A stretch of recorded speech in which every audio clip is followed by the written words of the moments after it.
नमस्कार, स्वागत है आप सभी का हमारी आज की इस वीडियो में। 4 साल के तोरण सिंह एके टीटू को अपनी पुरानी जिंदगी याद आ गई थी। तोरण बचपन से ही मानता था कि उसका पुनर्जन्म हुआ है और वो इस जन्म में अपनी पुरानी जिंदगी में हुए मर्डर के कातिलों को सजा दिलाने के लिए ही वापस आया है। टीटू ने ये बताया था कि उसका नाम सुरेश था और वो आगरा का निवासी था और उसकी एक बीवी और 2 बच्चे भी थे।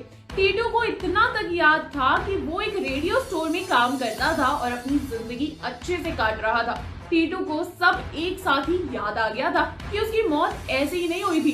टीटू को बहुत क्लियर विजन था कि उसे मारा गया था। टीटू ये बात अपने माँ बाप को जब शुरुआत में बताता था तब उन्हें लगता था कि वो बस कहानियां बना रहा है, बच्चा है, क्या ही बोल रहा है। मगर बाद में टीटू की बेचैनी बढ़ती जा रही थी। उसका ये जन्म जरूरी बदला लेने के लिए हुआ है, इसलिए अब उसे कातिलों को सजा दिलाए बगैर नींद ही नहीं आती थी।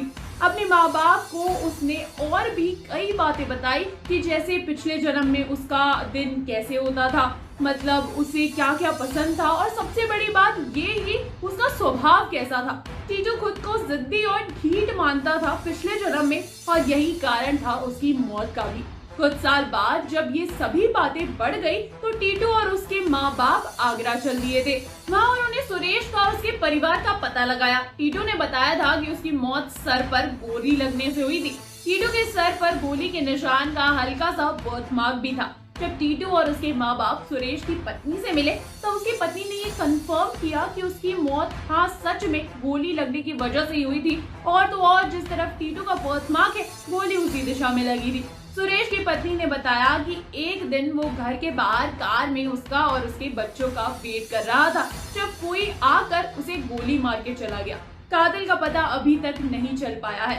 तब टीटू ने अपने कातिल का नाम बताया जो कि उसका ही एक कॉन्ट्रैक्टर था। सुरेश का ये कॉन्ट्रैक्टर उसे बार बार रेडियो स्टोर हटाने के लिए कह रहा था, मगर सुरेश जिद्दी था, इसलिए वो ऐसा नहीं करना चाहता था। तब पुलिस ने कॉन्ट्रैक्टर की छानबीन की तो ये बात सच निकली।